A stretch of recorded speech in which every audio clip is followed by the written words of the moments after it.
All right, good morning, everyone. Thank you very much for joining us this morning for this panel discussion. As you can see, we have some of the best in the industry here. To start out, let's have everybody introduce themselves, starting with Adam. If you could, just give me your name. No, don't talk yet. You're not ready. Also, the microphone's there. If you could scoot them towards yourselves as you're talking. You're going to have to share, unfortunately. But just give me your name, who you work for, or your company, and also tell me how long you've been doing wraps. My name's Adam. My company's WrapX. I have a sign shop and I teach the 3M training facility here on the West Coast. I've been in the wrap industry for about 12 years now. Yeah, that's about it. That's all I got. It's perfect. Let's do left to right until we get all the way down here. My name's Justin Pate, and I own a company called the Wrap Institute, and I make online streaming videos. And about 2 weeks ago, went over 1,000 videos, come out with a new one every day. Actually, I live in Amsterdam. My wife is Dutch, so moved there in 2007, but I started rapping in New York City in 1996. I think that's it for me. Good morning. Hello, everyone. My name is Luis Tirado. I'm located in Orlando, Florida. Company name is WBC Graphics. And I've been doing this for a little over 13 years, doing projects with Universal and local theme parks in the central area of Florida. Great, here I got this one. Good morning, everyone. I'm Troy Downey. We own Ape Wraps. We've been doing it for about 15 years. We also manufacture the wrap glove for some of you that use that. And we're grateful to be here with NBM, and we've got our own gig now, WrapsConnect, so it's pretty cool, eh? Yep. All right, I'm Mike Zick. I've got Mike Zick Installations in the Dallas-Fort Worth area. I think first wrap was in 95, but I've been installing vinyl since 89, so a lot of vinyl going down. Jim Miller from Atlanta, Georgia. Been in the industry for 37 years, and been wrapping cars since the beginning of wraps, which is in the early 90s, like 92, 93, first wraps. Sorry. Albert Hatfield. I own a company called 5950 Wraps and Ocean Wraps in South Florida. Wrapping cars since 1998. Grew up in the industry, second generation sign guy. Enjoy the whole concept of it and the car industry part, and once it became more towards wraps and automotive, it became more fun to me personally, and that's what the wrap part's great. That's about it. Dallas Fowler from Louisville, Kentucky. Our company is Digital Effects. We created Digital Effects in 2004, but I've been in the industry since about 98 era, so. Matt Richard with Dallas Fowler. We own Digital Effects Wraps, like he said, Louisville, Kentucky. We've been wrapping since 2004. Been in the sign industry graphic industry for about 15, 16 years, but we're just happy to be here. Thanks for having us. Down there on the end, we have John. John, you want to introduce yourself? Give us your company and how long you've been in the industry. I'm John Duver, and I'm winded. I just ran from my hotel. Sorry, I'm late. John Duver. I've been in the industry 16 years. Owned Vinyl Images for 15. Avery certified trainer, and I'm winded. Okay, so in order to give John a little time to catch his breath, I'm going to start down here with you, Matt. What I want to do is ask a question. I'll direct it to one of you, but afterwards, anybody can kick in on this. I just want to get things started with one person. So, Matt, tell me about the differences from when you got started in the wraps industry to today. Is it easier? Is it harder? Well, not a vague question, but I would say, we've talked about this before, the material, the technology of what we're installing has changed dramatically in the past 10, 15 years. When we first started in our area, there was hardly any competition, so the ease of selling a job and getting stuff done wasn't a question of how much, it's when can we have it done. I think as it's evolved, competition's gotten a little bit stiffer, and we're all fighting for a fair amount of work, but there's still plenty of work to be had out there. I think for us, it's just being able to grow been the toughest thing, is growing every year and staying in business. It's been the tough thing for us. But it's just as exciting today for us as it was 15 years ago, I would say. Dallas, what would you say is the single biggest development in the wraps industry since you've been involved?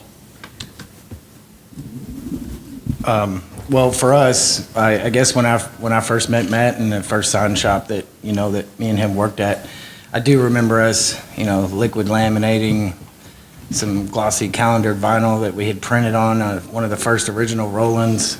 Probably took about 4 hours to print a 4x8 panel, and then from now to being able to increase the speeds of the printers and then the ease of sliding material and putting things on, and just from where we started to now, the challenges of the cars has just gotten so much easier. But there's been times where I've sit back and I said, what could get even better? The printer's already going as fast as they can. The material is just as easy it can be, but I would say the material for us has changed dramatically.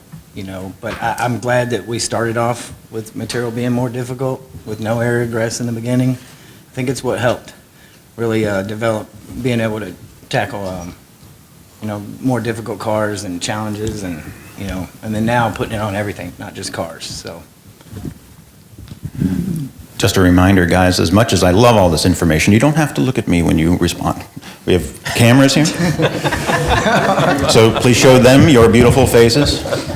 Yeah, if I could say one thing, I think for me, the material's changed, but I teach a lot of workshops, and I know a lot of guys up here teach workshops, and it's like, I don't know, I think we can all say when we started out, we had no clue what we were doing, and how we learned what we learned was by making a lot of mistakes.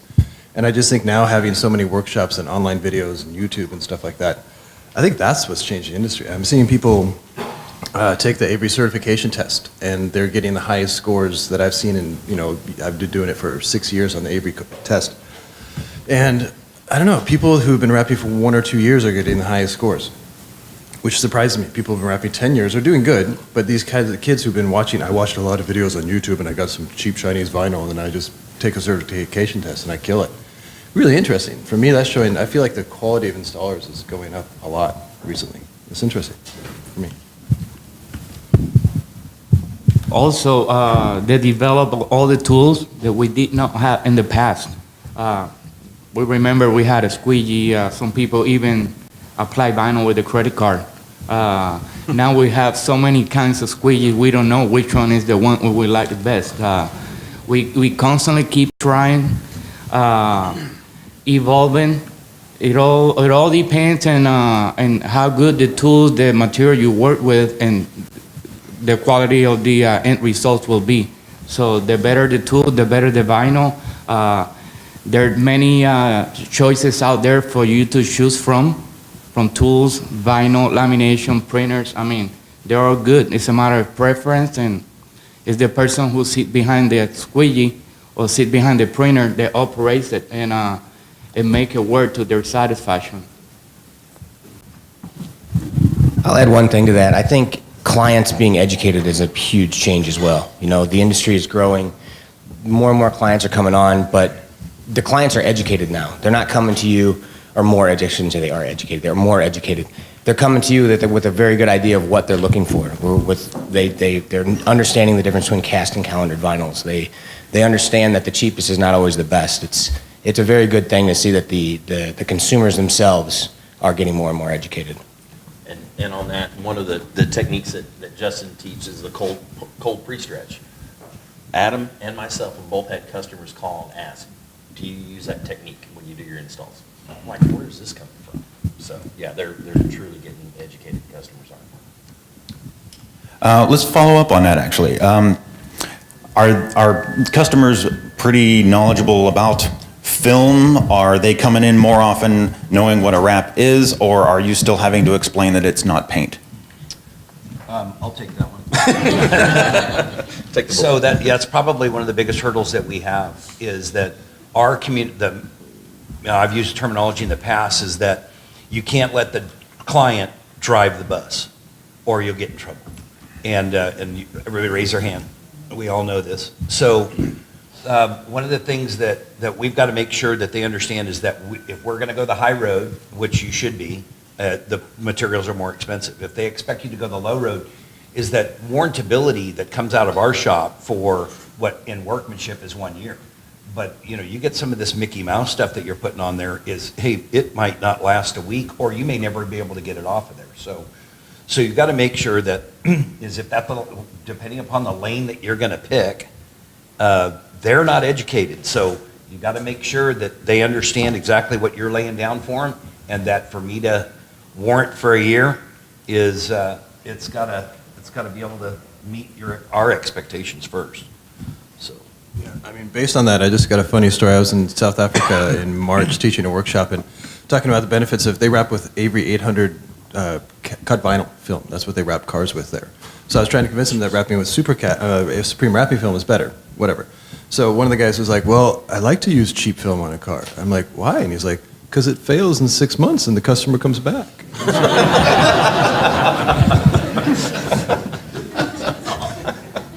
That was a good business decision. All right, Albert, we'll go to you. Next one. If a shop is currently not doing wraps, but they have, you know, a printer and they're doing sign work or things like that, is it too late for them to get started, or is there too much competition now, or is it still a great market to join? I believe it's still a great market to join. There's a lot of growth out there. Depending on which area of the country you're in, there's might be more or stiffer competition or not. But as far as the jobs, I think that more and more companies are choosing to go with full color graphics. Even now, you see box trucks that have cut lettering on them. Eventually, they're going to want to switch to going to full graphics. So as it grows and people's desire to have full color graphics on there, there'll be a need for more and more application, more printing, more shops that are able to do it. I just drive down the road and you'll see, you know, there's still tons of growth in this industry with even just print graphics, not color change or anything like that, but just straight printing graphics and applying it. There's a ton of it out there. I got something on that one. So I see it a lot, especially with all the students that I teach and stuff like that. I'll get people that come in and they've never touched vinyl before and they want to dive into wraps. So they go out and they buy a printer and they learn how to install all in the same week. That's like the worst thing that you could do. Like pick one avenue or the other when you're getting into it. If you already own a printer, learn how to produce the wraps correctly and hire certified installers out. Don't take all the responsibility on yourself in the beginning. You will lose a lot of money and you will be working very long hours. So just producing a wrap correctly is a talent in itself. You got to know how to design it correctly. You got to know how to lay it out correctly so that you print it right, so that it makes the install easier. I do recommend that anybody that is doing printing that's going to hire out preferred installers from 3M or Avery certified installers or whatever network you choose, that you do get a little bit of installation training yourself, because if you know a little bit of how the film applies, you will produce your wraps even better. So that's kind of, with the shops that are trying to get into it, I recommend, hey, even if you're not going to install or that's not something that you want to do and you're going to hire out the install, still go take a training course to kind of learn, hey, what does the film do in this recessed area? Why should I not put that logo right there? Well, you shouldn't put it there because it's not going to look the same from a distance, So things like that. So I definitely recommend the training stuff and, getting familiar with one side and then the other, and don't try to dive into both at once. We're just going to add, you asked if this industry is growing, if there's still room for people to join.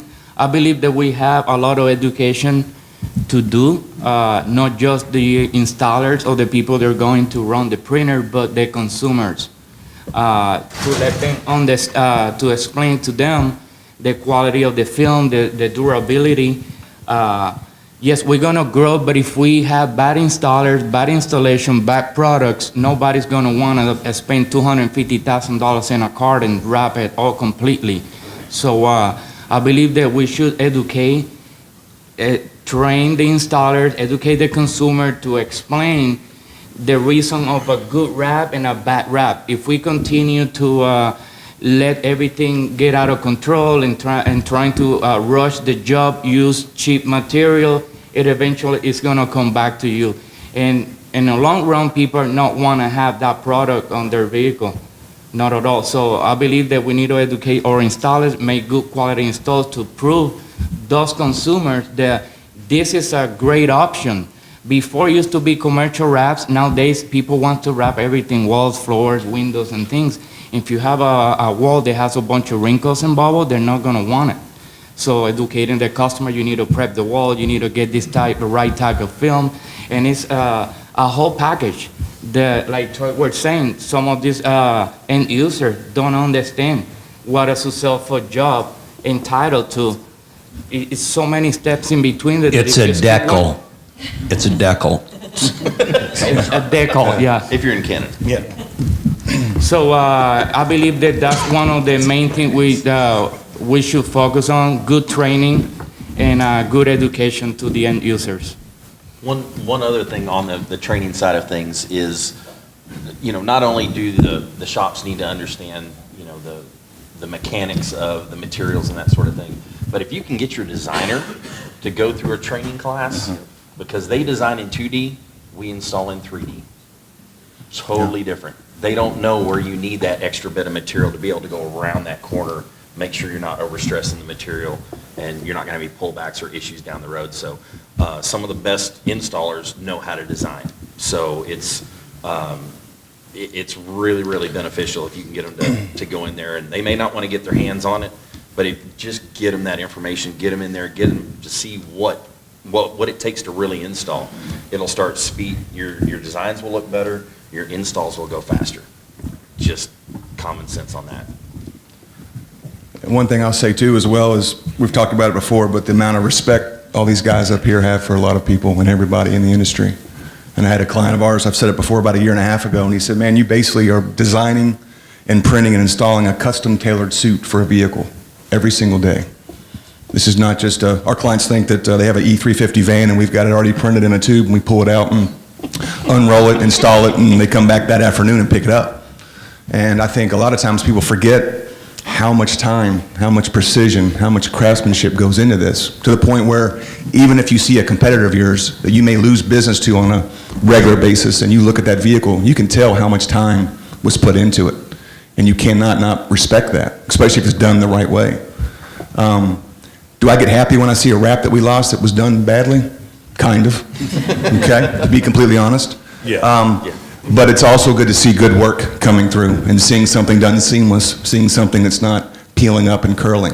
So back to your original question, as far as if you have an existing shop and you want to get into the wrap business, absolutely. I think it'll be an easier hurdle for you to do because you have an existing clientele. You got an existing base that you can kind of tap into. But if you have no clientele and are brand new to the industry, as you guys said down there, yeah, start small. And you can't eat the elephant all at one time. You got to eat one bite at a time. But the respect factor and actually really stepping back and going, man, these guys, what we do up here is not easy. It's hard. And with that, John, you could talk all day long about pricing, what's involved with it. So it's back to educating the customer, walking them through your shop, showing them really what the process is. There's a lot of people that think they know what they want. For us, Dallas and I, it's the biggest thing, the hardest challenge for with a client is the people that think they know what they want. That's the hard one. Sometimes it's people that have no idea what they want. You can kind of steer them in the right direction, as Troy said. So, but yeah, I definitely think if you want to get into it, get into it. There's a tremendous amount of growth ahead of us. Well, and what you were saying about getting in and go kind of small, I mean, if you're getting into it right off the bat, don't go take on a 53-foot semi-trailer right off the bat. I mean, do something small. Start doing partials where you can do overlays and that sort of stuff and kind of cut your teeth on something small. Then start building up to the more complicated vehicles, trailers, skip corrugated trailers, which, somebody give you some liquid lam pre-mass, 53-footer, and, oh yeah, we need it done today. Okay. Or $1 square foot. Yeah, let's see what we can do, that sort of thing. So just start off kind of small and just cut your teeth and just start progressing into bigger and better things. And you'll have less headaches and less issues, and you'll start learning what that material's doing and what you can do with it. There's nothing better than wrap your own car. You're going to have to drive it. So you're gonna have to represent your own company. So if you do a bad job, you'll be the one driving and pulling out of the car and facing all the customer that comes to you and say, hey, what happened here? So, so you don't wanna misrepresent, so you wanna do it right. So, I mean, rewrap your car 2 to 3 times, change it. So you practice on design, you practice on production, and with the things that didn't work out the first time, the second time around, you're gonna figure it out, do it better. And you still might have some issues. The third time around, it'll be much better. So what are the better ways to market your business and practice on what you do and perfecting your skills? I think getting into the industry at this point is, if you're already in the sign business, you already have the clientele, and you can focus on and grow your wrap part of it, it's the perfect time to do it. The industry is exploding at this point. You already have the clientele.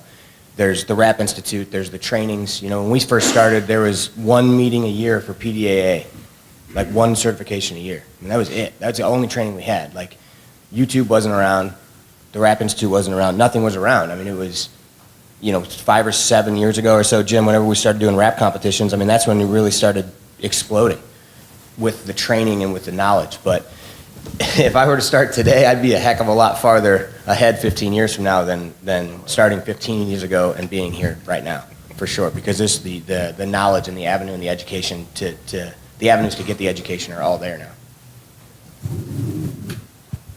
All right, before I ask my next one, would anyone else have a question for these guys?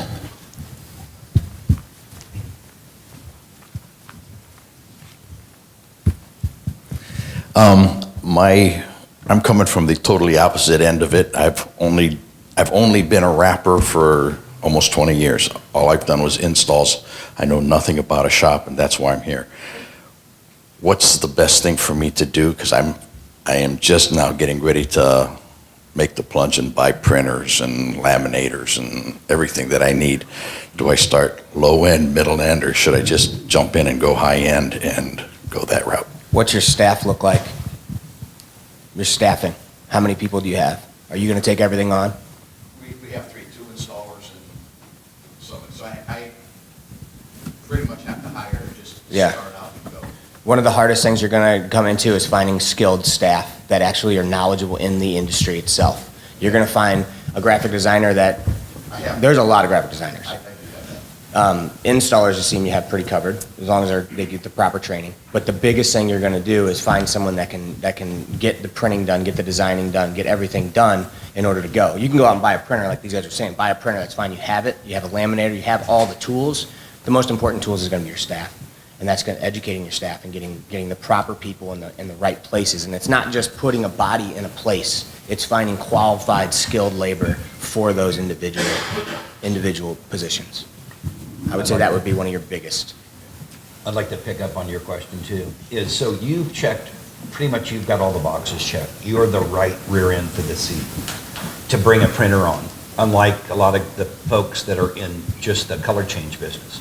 Now, they've only got a couple of the boxes checked, so they're probably listening to your question intently, finding out what is it that I don't have for me to actually bring on a printer. So you're ready to go. Now you got to figure out is how much am I going to spend, where am I going to spend it, what kind of software do I need? Those are really the only things that you need to plug in right now. And obviously that's what you're going to probably be doing at the show today. So Lots of questions. yeah, so you've just, that's exactly it. Ask a ton of questions. Is they won't provide you, these manufacturers won't necessarily provide you all of those questions. So you've got to be asking guys like myself, John, everybody up here is like, okay, where's the hole in that program? That's what I'm looking at. I'm looking at Justin, who on Wrap Institute, which, by the way, thank you for that. What a fabulous. How much did he pay you for that? Muto, Roland, Mamiga. I mean, there's so many printers out there, and each one has something different. Comes down to personal preference. Yeah. But I just really quickly, I would say, I mean, and I still see it a lot of people make mistakes is they buy a 54-inch printer as opposed to a 60-inch. That's the biggest mistake people make right now. The price, The 60-inch. Oh, have to, he's 60. because you can always go smaller, but if you have 54, you can't go bigger. And it's just one of those things where on cars, especially for sedans, you want to go 60. On vans, So the price point difference between a 60-inch printer today and a 54-inch is negligible. Back 5-10 years ago, it was a lot. So always go 60. That's one thing I would say. If you want to go wider, then you have to go back out and buy another printer. So that's a big expense. So, and also to have a combo that will fit you need, like if you have a 64-inch printer, have a 64-inch laminator, and it all depends on the software what you feel comfortable using. Some softwares are, that they're easier, they're just different. Some printers are designed for some type of applications. There's some UV, dye-sub, latex, solvent, all kinds of stuff. What kind of production work do you have? How fast do you need to get that job done? What's the turnaround? All those things, you need to keep it on mind before you go out and try to purchase a printer so you make the right decision. But I wanted to finish up with what I said and pick up with what Luis said, is try to stay in your lane, is you can't be everything to everybody. So if your focus is on outdoor durability, then you've got to, that's the lane you need to look down. And then you can add all those bells and whistles later, but master that area first, especially if if this is a new event for you. And then I did want to pick back up onto those of you that are in the color change business and knowing that those days there's going to be a heavy dilution in your business and you're going to need to keep your eye on the digital ball. What he's talking about doing is probably where you're going, whether you want to or not. And this industry is growing. So listen to what these guys have to say up here. Listen to what the questions like this gentleman has. Is these boxes, checking off these boxes is a real important thing. I would say the last thing that I would think about if I was just about to buy a bunch of equipment is workflow is one of them. A lot of printers have a printer cutter combo, and should I buy a plotter? Should I buy a printer that only prints? Should I buy one that prints and cuts? My thing comes to is growth. So if you're planning on doing a bunch of, print cut decal kind of stuff, you might want to look into a printer and cutter option, right? Where the printer and the cutter are separate. Because there's nothing like trying to run a bunch of decals and then all of a sudden realizing that you got to stop printing so that you can load that back in and then start cutting again.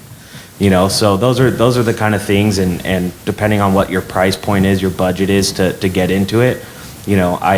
I know me personally in my shop, when I went from a print cut option to a printer cutter, one printer and then a cutter, it was so much easier for us at the shop, because we could multitask a lot easier and we weren't working as long hours. So Keep production running. You could print and cut at the same time. Yeah. Same thing with training too. We talk about training for wrapping too is like Troy said as well, educate yourself on the printer and your laminator. So make sure whoever you choose, you're going to get not only training, but support. A lot of these printers now, I don't care what manufacturer, you can literally, when they come, our first printer we had set up, they came in, delivered it in a crate, I left for a little bit, came back, they're like, we're ready to print. It's like, you only been here 2 hours. Like you're literally plugging it in the wall, setting up the files and the profiles and getting it going. But there's still a lot to learn. So if you can be trained and proficient on your printer and your laminator, you're going to be just as dangerous. I think that's one thing too, people kind of realize how much of a lesson it is and what kind of support you're going to have on down the road. Do they have training classes like what we do here with WrapsConnect in the hall? Do they actually have training classes that you can go to learn all that stuff? Or is it just you pick it up by osmosis?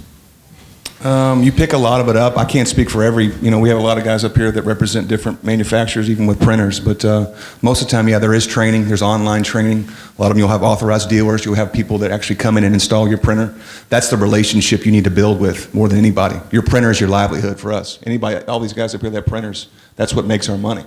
That's what's driving our paying our employees, paying our bills. And so we have a good relationship with our people that come service our printers. If they're down, we're down. Dallas is a great artist, but he can't hand draw a wrap. You know what I mean? We're in trouble. We won't get it done until next Thursday. So, yeah.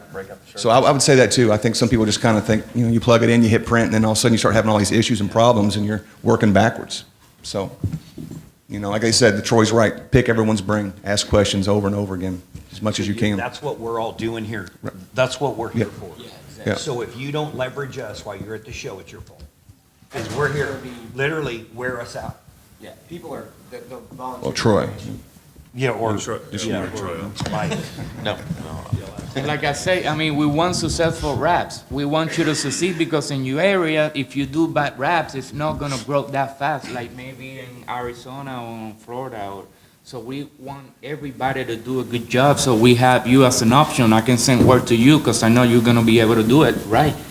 But just be prepared. If you buy equipment, buy tons of inexpensive vinyl and be ready to try to match color, play with color profiles, start clicking boxes and find out on your own. You're gonna, most of the time we learn by doing it ourselves. Could you tell us what kind of printers you all use? HP 360s and Milwaukee JD33. I have Oki Data color painters and HP latex. I have a desktop at HP.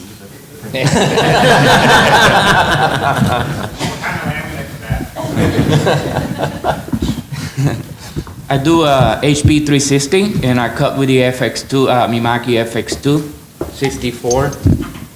Oki Data color painter.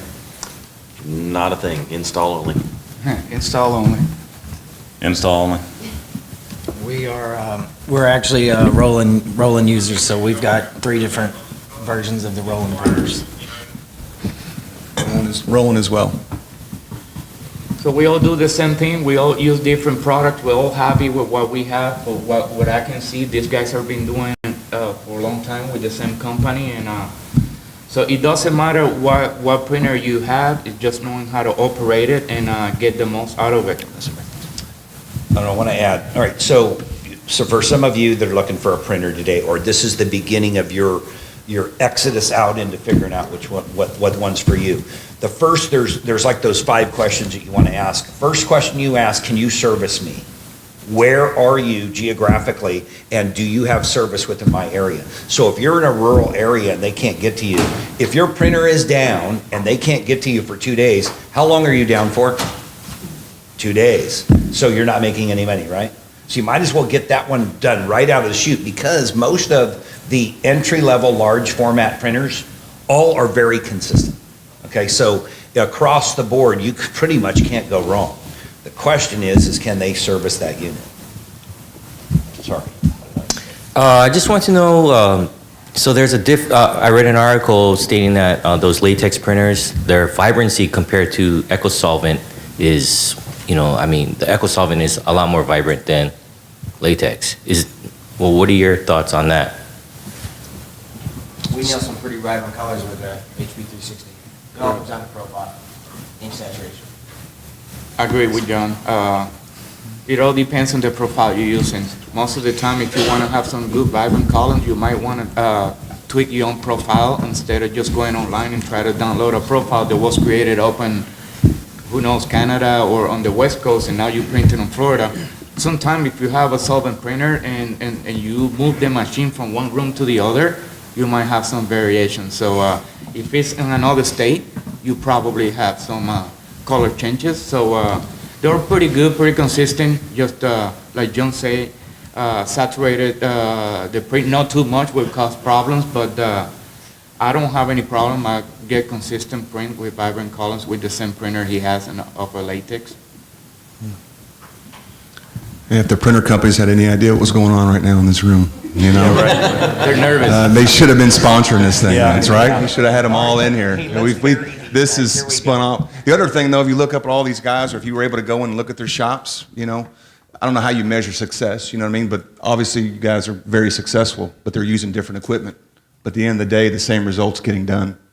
I think if you had a fine eye, there's so many different variables, whether you think one color is vibrant versus the other, or the durability or the way it looks. I think for us, the main thing is does the print look clean? There's no banding, color's consistent, and everything works. If it works for you, use it, But I guess that's my biggest thing, is that you can see everybody's using totally different types of printers. But at the end of the day, Troy, would you say they're very similar to a certain extent? I mean, if you look at it across the board, if you actually broke a printer down and looked at it, I know we make big stickers for a living, so we're not very educated up here on the technical side, but it's just a personal preference. But it's kind of cool to see people using different equipment, but still getting that same end result. So. color gamut is really important, okay? But that's splitting hairs. If grandma can't tell the difference, it don't matter. But really where you start splitting hairs is on speed, durability, ink penetration, those kind of things. They're all pretty good across the board, but when you start extending out outdoor durable, okay, when you start getting out beyond the 2-year mark, and it's your pocketbook that's on the line. Okay, it's that you've considered on a vertical surface that it's a 4-year outdoor durable product with 4 years of the manufacturer's clean removability. You're the one holding the bag. They're coming back to you. I don't care what the manufacturer said. So you gotta figure out what you're willing to do. So if you're gonna go invest into a printer, you gotta figure out, am I point of purchase and it's all short term, so it's instant gratification? Then obviously we probably know what printer that is. If it's ultra long term, that I know that I've got 500 jobs out there and that I can't afford to be sleeping with every single one of them, then outdoor durability is gonna be the king question that you're gonna be asking. So short term, not a problem. Long term, you really need to think that through. And the equipment manufacturers will be able to answer these questions when you guys go to those booths. Okay, and wear them out. Say, no, really, what does that mean? What is the durability of that? Does that help you? It's a good question. Also consistency from when you create the file. There's some people, they might save a JPEG. There's some other that save it as a TIFF, and depending how you create the file, depending on the profile that you choose to print that file, is what the end results are going to be. If John printed on 150 or whatever DPI 4 passes, he go 10 passes, 600, obviously you're going to have one more a vibrant print more than the other. So all depends on the consistency, and all could change from just the file. Good morning. I'm going to switch gears a little bit and go back to installation. Where do you guys look for qualified installers when you need another one full-time on staff that's going to be worth investing, sending them to school, putting in the training? Where do you look for those? How do you weed out the, it's always been cool? Craigslist.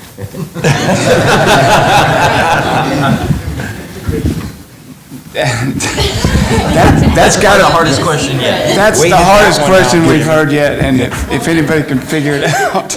Let us know. Yeah, let us know. Yeah, Yes, Yes. yes. What are you gonna tell her? Good luck with that?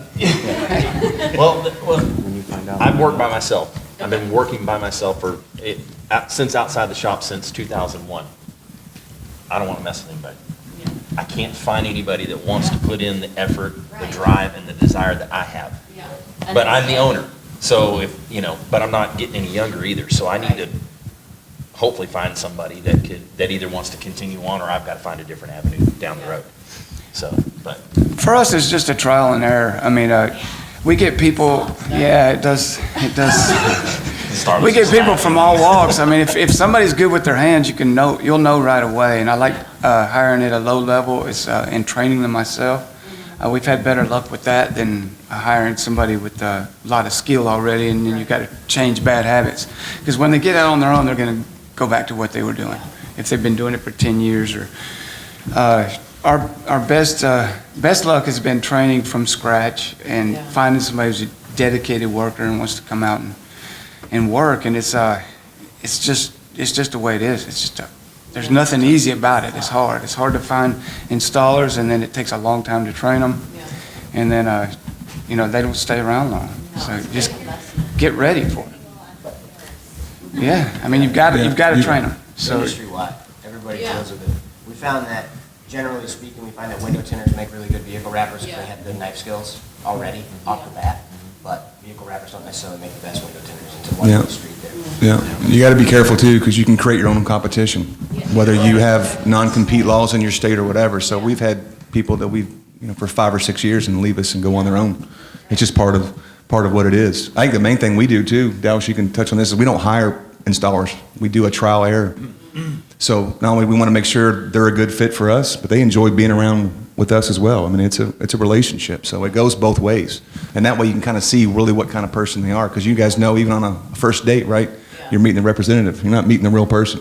You don't know what this person's made of until you really get into it. So do a trial and error thing, kind of go from there. That way, neither one of you guys are committed until you figure out what's going to work. You know, I would say it was interesting. The first workshop I ever taught was in Sweden, and I was teaching the workshop, and some of the installers who were really good came up and said, "How much money do you make per year?" or whatever. And I just got done installing and started teaching, and I was stupid enough to tell them how much money I make. So, but the owner came up to me relatively pissed because they wanted to go off on their own. And what I thought was interesting, what he did was he opened up his books and said, "Here's how much it cost me to run my shop. Here's my rent. Here's my mortgage. Here's my taxes, all this stuff," and they stayed. You know, because all the installers that you train are thinking like, "Oh my God, I'm going to go out and make this money," but they don't realize, holy crap, at the end of the year, they didn't make as much money as they thought because there's the big picture cost. Like in my booth, you know, during the show, everything that's get wraps in the booth has the price of, you know, the material, how much material, ink, all this stuff, and big picture costs, which no one talks about. And like John and I made a video about that. And if you educate your installers, they might stay. But I think what Jim did, or I don't know if he still does, but pay him a low salary and give him incentives. If your business grows, they get a percentage of the growth, and that gives them incentives to stay as well. Because a lot of people want to go out and jump out of the nest, but they burn quick and they come back, maybe. Well, and the other thing is they don't realize how long Jim has been working to build that clientele. Just because they learned to install, hey, I wrapped a truck, woo, I'm ready to go. You know, I'm going to go do it myself. Well, he gets out there and he's like, crap, I don't have any work. You know, and Jim's still got it coming in the door and going out the door as fast as it comes in. You know, so it's tough to find somebody. It's an art form. Yeah. When you actually start installing, I mean, we've been called artists, and I'm like, no, I'm not an artist. I play with stickers. You know. But if you find somebody, you like I said, you'll know it right off the bat. You can see their hand skills, and they have an eye for it. And then that's the person you want to start driving towards. Maybe that might be the guy or a girl or man, lady, whoever it is, that might be a team member. You know? I want to add to what Matt says.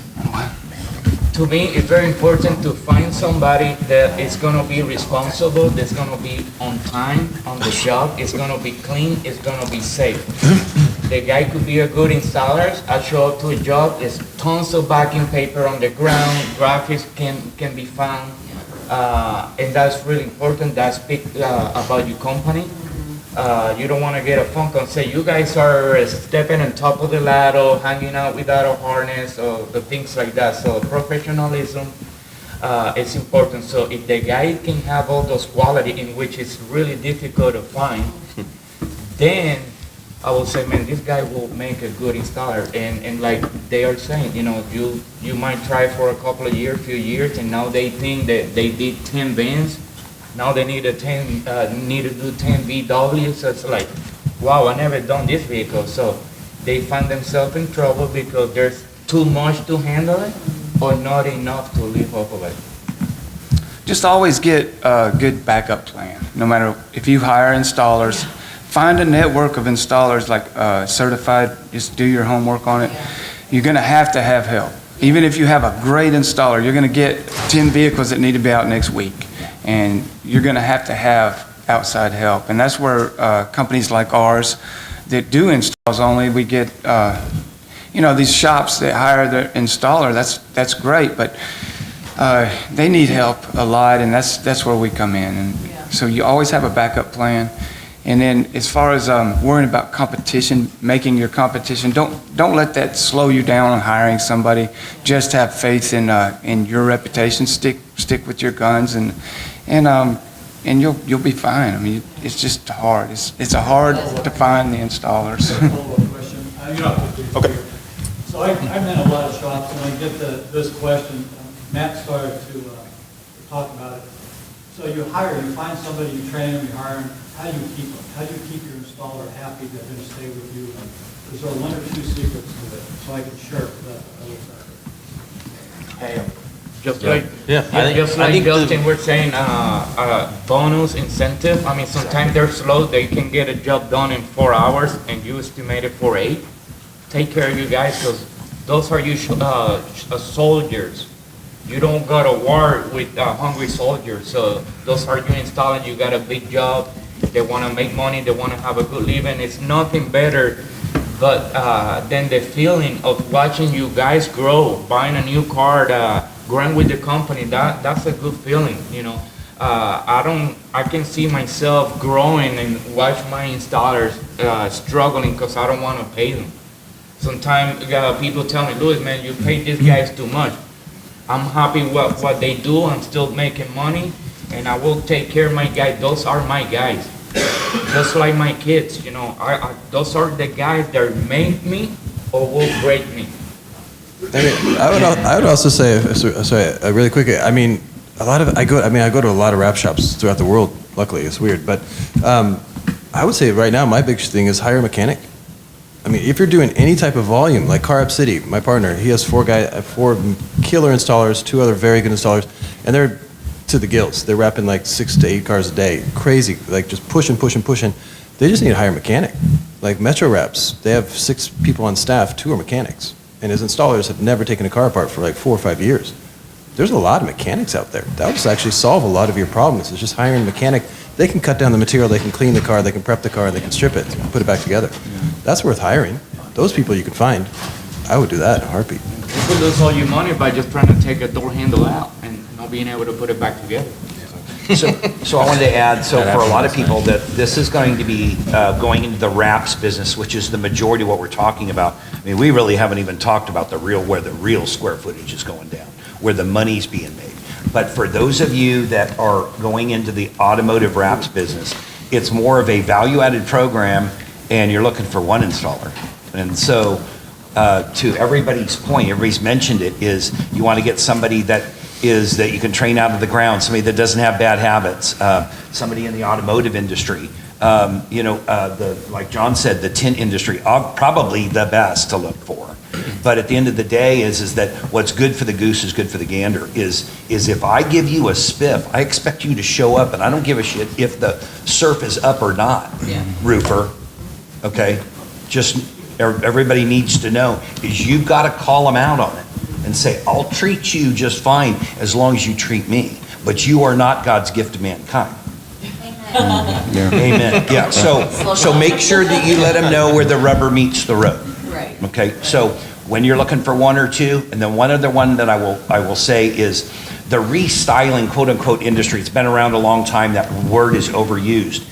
Is people with automotive DNA most likely are creative in their own right, and whether you're designing a wrap or you're an installer, you have that design thing in your brain and you dig that completion like I did that. So those are automotive DNA. It goes a long ways in success for a wrap shop. I also say, to answer your question too about keeping your employees, is just sometimes money's not everything for some people. You could pay them $5,000 a week and it wouldn't be enough. You know, I think a lot of it too is where they're growing, how they're going. We try to help our employees as much as possible, but just helping pay for their health insurance changed the complete, face of our company. People seem more comfortable. Some people enjoy more time off than they do extra money. Some people figure a title change is more important to them too. So just kind of figuring out the employee base that you have, what makes them happy. Obviously money is important. That's why we're all up here, right? At the end of the day, we have bills to make, pay, but there's also things in life a little more that can make you happy. It's just finding those right people that appreciate those type of things. And I think also, accountability. Like I have a lot of PDFs on the Wrap Institute, and it's paper trails. Like I want to know who wrapped the driver's side of that van. Because in 2 years, if I take it off and there's cut marks everywhere, you get a strike. But if you did a good job, you get a plus sign. You know what I'm saying? You get a, So it's just knowing who did what and having them accountable. That actually when I moved to Europe, every job I did, I had to sign which side I did, and I was like, I better do the side really good because they know who did it. You know what I'm saying? But it makes you a better installer. But it's cool. But I also got paid really well, which is cool. All right. What's the biggest mistake you've ever made for wraps? For wraps, gentlemen. And how did you recover? Well, here's mine. I got one. Or I got 1 or 4. Start with 1. So when I got into this industry, everybody thought a wrap was something you eat. So I spent all of our own money letting the public know what we thought a wrap was. And anybody agree up here that no one knew 12 years ago was like, what's a wrap? So we spent all the money, and then all you manufacturers, don't raise your hands. They didn't spend any money letting all the public know. It was up to us to let the public know what it is. And now they've come full circle. We've spent all the money trying to beat the drum out there. Hey, come and spend money with us. We can wrap your car, personalization and all that. Well, so 6 years after that, which that was now 10 years ago, they said, hey, why don't we start letting the public know what we do and why we make materials? So I'm only calling the manufacturers out because we're the ones that originally spent all the money, time, and effort to let everybody know what a wrap is. So if I had to do it all over again, I would have waited 6 more years. Okay, did I throw you guys under the bus? Ouch. I think the biggest problem I have just being the individual is getting tunnel vision. You get that 1 or 2 really good customers and you want to cater to them completely. At one point, somebody's going to turn the faucet off. And when they do, you're sitting there going, oh, crap, I don't have anything to do. So really keep that vision wide open and keep your eyes open to everything and just try and manage everything that you've got. It's going to get tough. It'll be hard, but it's better than getting that tunnel vision and then all of a sudden everything dries up.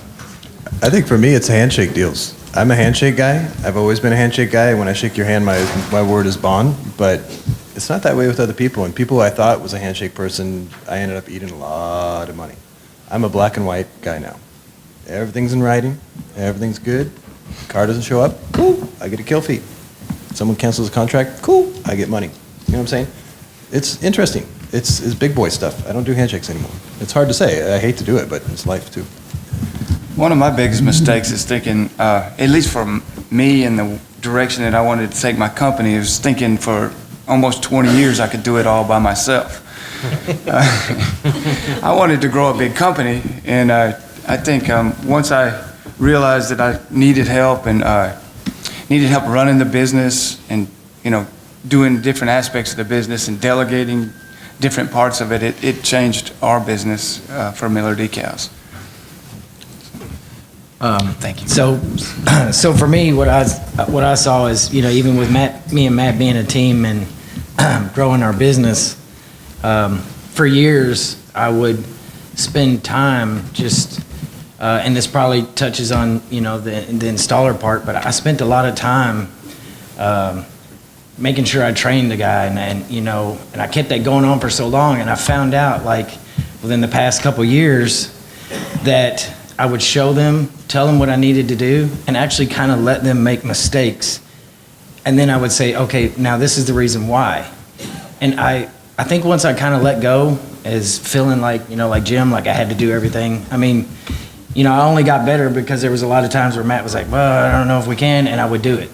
So I eventually got good, and that's what made me skilled, but, a lot of things would bottleneck through me.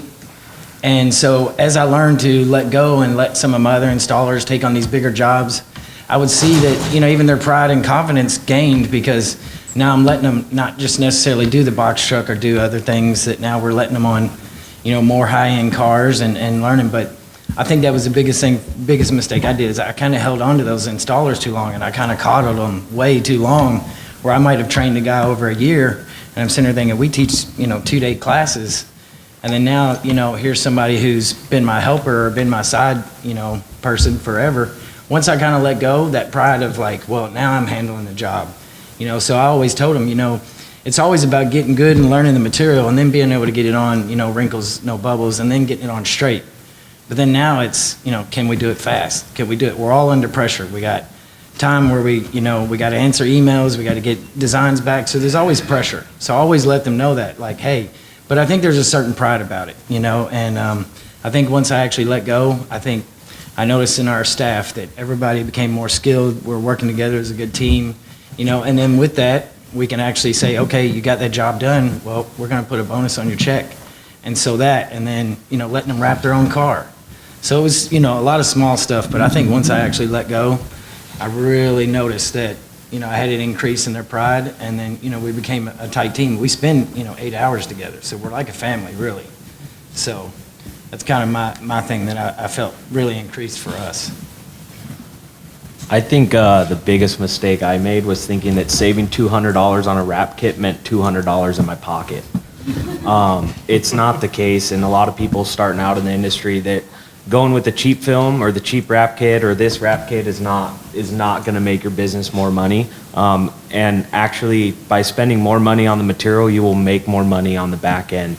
The better the material, the faster the install. The faster the install, which your labor is going to be most expensive thing on your books, is what's going to make you the most money. And then also understanding the adhesives of materials. And you know, I used to buy this film for this job and this film for this job and this one for this type of install. And now I've kind of condensed everything down to 4 basic films. And so my waste is a tenth of what it used to be. You know, I think that's something that, you know, shops mess up on in the beginning, is they buy too many different films when you could have one film that crosses different boundaries, you know. One film that works great for vehicle wraps, but as well as it works for textured surface stuff. It works great for floor graphics, and it works great for rigid signage. You know, there's so many different films out there that you can choose that apply to different avenues in the industry, which will save you a bunch of waste in the end.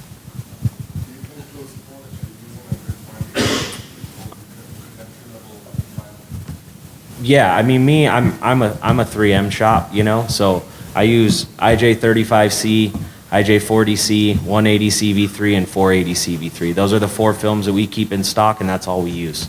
And that does 90% of our projects. Besides banner and stuff like that, that's, you know, that's different, obviously. But as far as adhesive back vinyls, we stock 4, and that's it. To me, the biggest mistake I have ever made is assuming I can get this done in 3 hours, especially removals. Lately, I mean, we all know that since this is a new thing, manufacturers are changing their formula, they're changing their adhesive, they're changing their material, and something that we used to take for granted, nowadays we don't know. The reality is we don't know what's going to happen. Oh yes, we have that truck yellow. Sure, no problem. I will remove that for you. We move on with the next wrap. Have you gone there and try to pull a piece out? I don't care if it's been there for 2 years or 3 years, or if you remove one from 10 years ago, they came really easy. Well, maybe this one's only been there for 8 months. And you say, no problem, we'll get that done in 4 hours. And when you go back there and you start pulling vinyl, you get like an inch at a time. So something that you estimate to be done in 4 hours, it might take you a whole week, tons of chemicals, in which they're very expensive, and who knows what kind of damage you're going to encounter during the process of it. So if you're going to do a removal, don't take it for granted. Just go there, try both sides, the front, the back. That car may maybe been parked on the parking lot on the same side all the time, just baking on the side. You went in the morning, tried the other side. Oh, this is really easy, no problem. Now you go back to the other side. Oh my God, what happened here? So be careful. Don't take it for granted. Don't assume that you could get that done if you haven't even tried. Sometimes it's difficult because the vehicle could be out of state. It's going to be brought to you. So be careful how you charge. Charge by the hour. Don't just shoot a price there that might end up biting you at the end. Be really careful. Happened to me already. It was a nightmare. You're okay, though. You lived through it. You lived through it. You got a bullet. You got to face it. You got to get it done. Those are my customers, and I'm not going to turn my back on them. Whether it costs me, whatever it costs me, I told you I'm going to do it, and I'm going to make it through, and I did it, and I'm willing to do it again. Go on, keep telling them what else you did. No, seriously, tell them what happened. Oh man, it's really bad. I mean, I don't even want to talk about it because it just reminds me what happens, and I was just about to forget about it. You're not gonna tell them. I'd rather not to. I'm just kidding, man. Come and see me. I might tell you, I might not. Probably not. You can find him at the show. He'll tell you. And this goes for any manufacturer. I'm not talking about one or the other. I mean, for everybody. Everybody's doing new things, trying new adhesives. So it's a surprise. It's a box of surprises. Take your mic. That was awesome. There you go. Justin, I like what you said about having things black and white and in writing for covering your ass, I guess, right? So my question is did you have someone help you, like a lawyer, help you kind of write out a contract? And how do you cover everything without inundating the customer with too much to read? Because I think our fear in having a contract is that the customers won't read it all, or, too much information. Well, I mean, it's hard, and on the Wrap Institute, I have PDFs for like installation checkoffs and removal checkoffs and stuff like that, and I haven't made those made like a one specific for what you can hand off to your client for wraps, because it's too different in every state and stuff like that. But, I mean, I basically live in hotels at this point, and when I click I agree to accept all these terms and conditions, or when I book a hotel flight, I don't read all that. That's way too much, but it's my responsibility too, and when I click that box, that's my, some people, what some people do is you just want to talk to them about the main points that's in the contract, but don't talk to them about all of them. But you're going to have all of them in there. But just make sure that, if you show up late, you get charged this much per hour. If you show up 3 hours late, there's a cancellation fee, all this kind of stuff. But yeah, have it in there, but you don't have to go through it, because it's big boy stuff. It's their responsibility. They're going to wrap on the car. They should read it, but you should definitely have it. So it's hard, but they have to sign a contract for sure. And I think, John, do you have stuff on the Wrap app for that, or no? Or John's got? He bailed. So, he's late and leaves early. Cool. No, but it's just part of the deal where it's just, I don't know, it's how much, don't be afraid of your clients. How much of Hilton's money is made through cancellation fees? How much is Delta's through people don't show up for planes? A lot. Black and white. That's where you start managing your customers at that point. Even an email is better than word of mouth, or telling the customer, I charge $3,500 for the event, and when the customer comes back, they're going to tell you, no, you told me $2,500.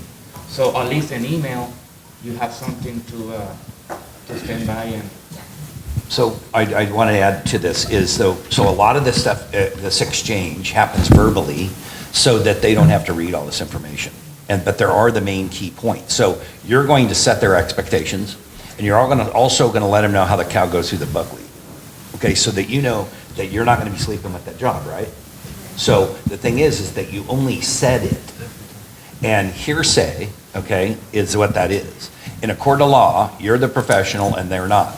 Pay them the money, whether they're right, wrong, or otherwise. So you do have to have those main key points that you discuss, that if it's a non-OEM painted finish, I can't warrant this. Okay, the obvious things, non-OEM. What is a warranty, implied or what is real? What really is real at the end of the day is you are the warrantor. Forget what the material manufacturer said. Forget what your ink people said, your printer people. The buck starts and stops with you. So just make sure that you let them know that, hey, this is just at the end of the day, it is just a decal. So if the best day it ever had was the day you washed it before you brought it to me, and that you're never going to wash it again, it will not last. It will just disintegrate. Are we clear? Okay, great, and you're clear, and you have them sign that so that you've set their expectation. And there's more, but just make sure that what you said is something that's in writing, so if you have to take them to court, or they have to take you to court, or they take you to court, you win. Okay, I have time for about one more question. I know you guys have a lot of work to do today. They're all going to be on the show floor, so if you have questions, run them down. But this last one here, I would like to expand on customer expectations. How do you guys set customer expectations? And is there been, and give me an example of how customers were expecting something different and you made it okay. I would say, I think we talked about this last year. If you have a Sprinter van and or a Transit, one of those difficult vehicles that has a lot of groove, the material you're going to use, what the customer expectations are. If you know you're not going to be able to pull that door handle out, you're going to have a release cut behind the handle, that might be something that the customer might point at. So if you know that there is a picky customer that might point all those things, I like to be ahead of them to tell them, listen, I have this door handle, might take 4 hours to get it off, or we could have a really nice clean release cut behind it and it save you all this money. Which route do you want to go? Instead of waiting for the customer to show up and say, oh, but what happened here? What happened in this corner? And this goes to whether it's a seamless wrap, you have a seam on the door, or regardless what the situation is, if you think it might be a problem, let the customer know. And the key word you said is it cost you less for me not to remove the door handle. The point was, is it's gonna cost you more. For the further that you wanna reach into the perfection box, the more they're gonna pay for it. Yep. I think for us, the one thing that I've seen, because we just, over the past 2-3 years, we picked up paint protection, but for us, the entire process, whether it's paint protection or it's the wraps, we are now even more sticklers about bringing the vehicle by and letting us see it.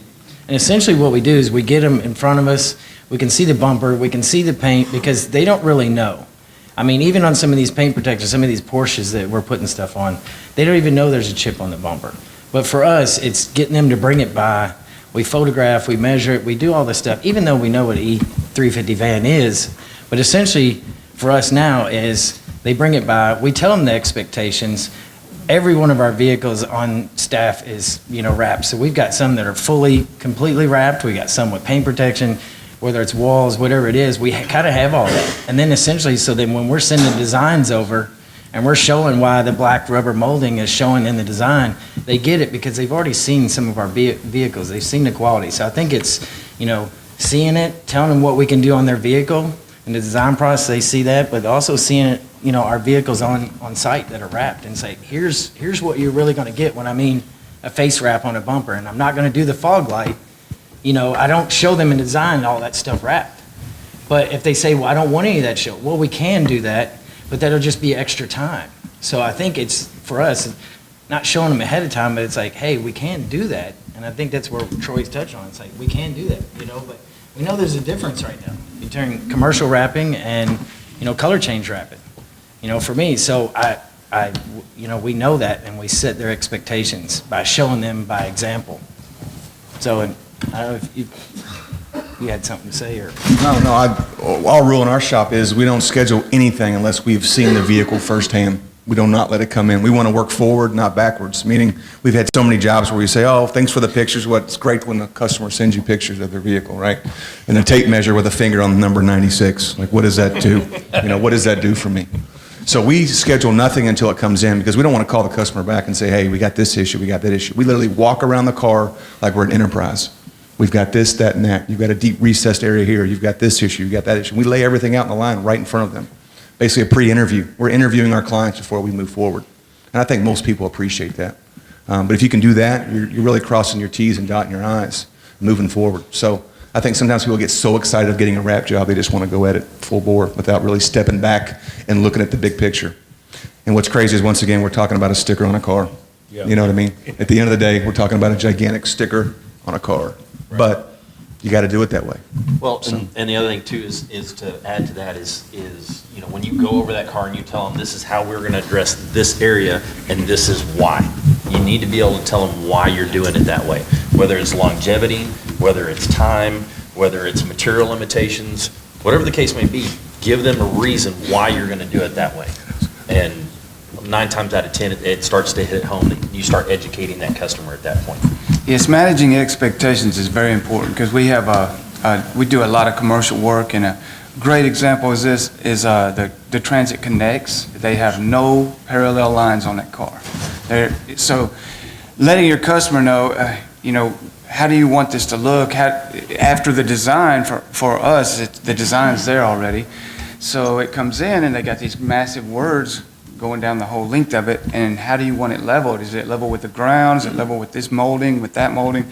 And you've got to talk to the customer and find out where they want that leveled, because with those, it just depends on where the graphic, where the emphasis on the graphic is to how it needs to be leveled out. So managing expectations with your customer and talking about how it's going to be laid out is very important. That is really important. That's probably the first time I've heard somebody say that publicly, is because I just want to add that as you guys get into this industry, is level with the world is always the right way to go. Oh, I'm going to follow a beauty line that is not level. Always go what's straight with the world, and you'll always be home free, unless they requested otherwise. So, it doesn't look like it's so hard to get the level. Trust me, you figure out what level is with the world, and you'll be good 99% of the time. Right. Usually, like on those types of vans, I do a lot of commercial stuff with them also. As long as those panels are hanging vertically correct, and they look like they're hanging vertically straight, everything else will be right with the world. It just, exactly like that. You start trying to manipulate those body lines, and you're throwing this off, you're throwing that off, it just gets to where you're just killing yourself trying to make it look like the customer wants. You have to make it look visually correct. Especially some designers, they start moving the letters on the vehicle to go with the line. They mirror the image, and then the other side just go to the other side. You try to line one out this way, then the other one. Don't hire that guy. But we do a lot of installation for other companies too, and when they design, they send the proof, and the proof is crooked. So you got, like Jim said, that's a good point. Hey, do you want it crooked? Do you want it level? But nothing straight. Some of the MV goes from small to big, and then the line, nothing straight. So it's really difficult to do. So ask him. Ask the customer, and that'll save you a lot of time and a lot of headaches.